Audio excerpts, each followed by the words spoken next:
Menjadi korban dari praktik mafia tanah mungkin seperti mimpi buruk yang enggan dirasakan oleh kebanyakan orang. Mafia tanah adalah individu, kelompok, dan/atau badan hukum yang melakukan tindakan secara terencana, terstruktur, dan/atau terorganisasi untuk memperoleh hak atas tanah dengan cara melakukan tindak pidana. Salah satu faktor penyebab maraknya praktik mafia tanah dikarenakan semakin bertambahnya jumlah penduduk, sementara ketersediaan tanah semakin terbatas.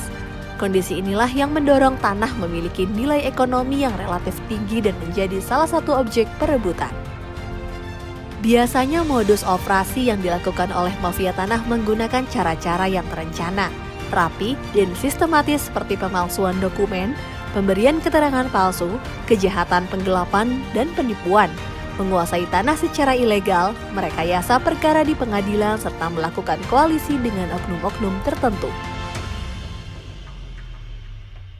Penguasaan atau perampasan tanah secara ilegal inilah yang seringkali memicu terjadinya konflik atau sengketa pertanahan yang menimbulkan banyak sekali kerugian, seperti tidak terwujudnya kepastian hukum dan keadilan bagi masyarakat, menghambat pembangunan karena investor enggan berinvestasi, hingga berkurangnya kepercayaan masyarakat terhadap negara. Karena itulah, pencegahan dan pemberantasan mafia tanah menjadi perhatian serius yang harus ditangani pemerintah. Salah satunya Kementerian Agraria dan Tata Ruang Badan Pertanahan Nasional yang terus berupaya dalam memberantas praktik-praktik mafia tanah. Sinergi adalah kunci keberhasilan dalam pemberantasan mafia tanah.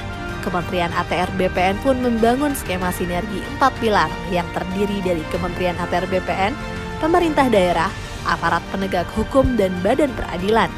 Melalui sinergi tersebut, diyakininya mampu menutup ruang gerak mafia tanah.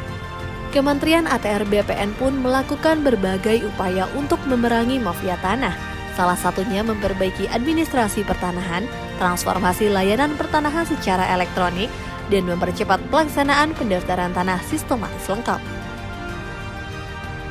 Selain itu, pemberantasan mafia tanah juga bisa dimulai dari diri sendiri dengan meningkatkan kepedulian dan kewaspadaan para pemilik tanah seperti memasang tanda batas dan mendaftarkan tanahnya agar memiliki kepastian hukum yang kuat.